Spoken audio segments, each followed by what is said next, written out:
আসসালামু আলাইকুম প্রিয় শিক্ষার্থীরা, আশা করি তোমরা সবাই ভালো আছো। তোমরা যারা ষষ্ঠ শ্রেণীতে পড়ছো তোমাদের জন্য ফাইনাল প্রশ্ন নিয়ে হাজির হলাম। এভাবেই তোমাদের 100 মার্কের প্রশ্ন তোমরা পরীক্ষায় পাবে। শুরু থেকে শেষ পর্যন্ত ভিডিওটি দেখবে এবং ভিডিওটি সবার মাঝে শেয়ার করবে। এই ওয়েতে তোমরা যদি প্র্যাকটিস করো তাহলে কিন্তু তোমরা খুব ভালো করতে পারবে। তাহলে চলো আমরা শুরু করছি। আমাদের কোশ্চেন প্যাটার্ন থাকবে কীরকম, যে তোমার হচ্ছে ফুল মার্কস হচ্ছে 100, টাইম হচ্ছে 3 ঘন্টা থাকবে। এরকম 1 নম্বরে থাকবে read the text about being helpful and kind and then answer the questions that follow. অর্থাৎ তোমার একটা প্যাসেজ থাকবে, এই প্যাসেজ অনুযায়ী তোমাকে এ আর বি এর অ্যান্সার করতে হবে। এ নাম্বারে বলা হয়েছে choose the best answer from the alternatives.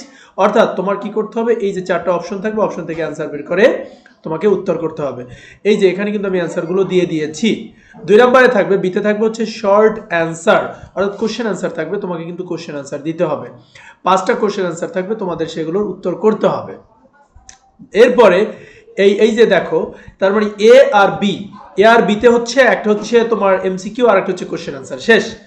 2 নম্বরে যেটা আসবে সেটা হলো read the following story and answer the questions that follow. অর্থাৎ 2এও হচ্ছে প্যাসেজ থাকবে এবং সেই অনুযায়ী তোমাদের এ, বি এবং সি, না এ আর বি এর অ্যান্সার করতে হবে। এতে হচ্ছে ট্রু ফলস, বিতে হচ্ছে ম্যাচিং। সো কিভাবে করতে হবে আমি কিন্তু এখানে অ্যান্সার দিয়েছি। 3 নম্বরে আসবে পয়েম, অর্থাৎ তোমাদের এরকম একটা বইয়ের একটা কবিতা অথবা বইয়ের বাইরেরও কোনো কবিতা থাকতে পারে। কবিতা থেকে তোমাদের মূলত এখানে অ্যান্সার করতে হবে এ বি সি। অর্থাৎ এতে থাকবে 3টা কোশ্চেন, সেই কোশ্চেনের উত্তর তোমাকে করতে হবে এভাবে। আর বিতে থাকবে হচ্ছে ওই কবিতার কয়টা স্টানজা আছে সেটা তোমার কাছে জানতে চাইবে, তখন তুমি অ্যান্সার করবে।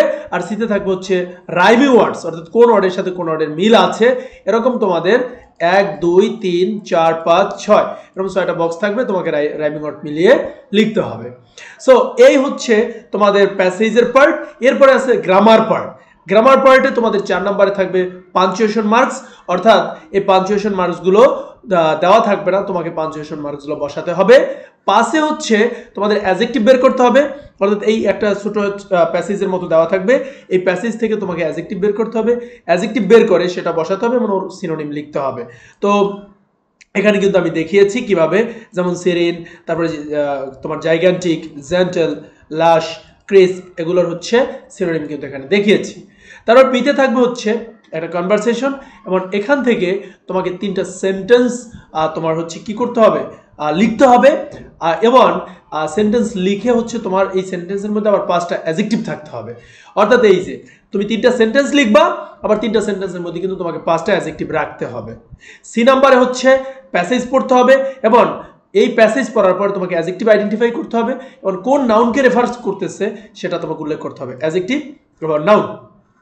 6তে হচ্ছে তোমার ডাব্লিউএস, তোমার কি মোডাল, অর্থাৎ মোডালগুলো কি কি আছে, কোন মোডালে কোনটা বোঝাচ্ছে, কোনটা দ্বারা অব্লিগেশন বোঝাচ্ছে, কোনটা পসিবিলিটি বোঝাচ্ছে, এই জিনিসগুলো তোমাকে বলবে এবং সেই অনুযায়ী তোমাদের মোডালগুলো ইউজ করে অ্যান্সার করতে হবে। এটা হচ্ছে 6 নম্বর কোশ্চেন। এরপরে রাইটিং পার্ট 7 নম্বরে তোমাদের হচ্ছে তোমার অ্যাপ্লিকেশন আসতে পারে বা লেটার আসতে পারে। হ্যাঁ, তো অ্যাপ্লিকেশন আসার সম্ভাবনা সব থেকে বেশি। তারপর আসবে ডায়লগ অ্যান্ড সর্বশেষ হচ্ছে স্টোরি রাইটিং। এই 9টা কোশ্চেনের মাধ্যমে তোমাকে অ্যান্সার করতে হবে। আশা করি তোমরা বুঝেছো। যদি কোনো কিছু বুঝতে অসুবিধা হয় বা কোনো কিছু বুঝতে না পারো অবশ্যই আমাকে কমেন্টসে জানাবে। ওকে, সো আই উইল অ্যান্সার।